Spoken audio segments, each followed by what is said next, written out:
ఈరోజు కులాలను బట్టి రాజకీయవేత్తలు ఉన్నారు, ఈరోజు కులాలను బట్టి ప్రభుత్వాలు ఉన్నాయి, మతాలను బట్టి ప్రభుత్వాలు ఉన్నాయి. ఈరోజు చట్ట ప్రకారంగా న్యాయాలు జరుగుతున్నాయంటే ఎక్కడా లేదు. ఆ రోజు కూడా యెహోషువ అనే ఒక గొప్ప నాయకుడు ఉన్నంత కాలం ప్రజలు యెహోవాను సేవించరి. నాయకుడు సమాజంలో సరైనడు కాకపోతే ఇలాంటి కార్యాలే చూడాల్సి వస్తుంది.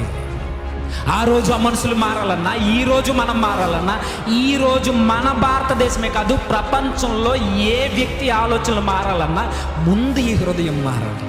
ఈ హృదయం మారాలంటే టెక్నాలజీ మార్చదు, ప్రభుత్వాలు మార్చు, విద్య మార్చదు, మానసిక వైద్యులు మార్చరు, పోలీస్ స్టేషన్లు మార్చో, కోర్టు మార్చో, ఏది మార్చదు. దేని వల్ల కాదు, రంగునే మనం మార్చుకొని చేతగానోళ్ళు మనుషులు. అలాంటిది ఈ కనబడిన హృదయం, ఈ థాట్ లైఫ్ని ఎవడు మారుస్తాడు? మార్చలేరు. ఎలా మారుస్తారు అంటే ఇదే దైవ గ్రంథం చెప్పింది, వాక్యమును బట్టి హృదయాన్ని మార్చుకో.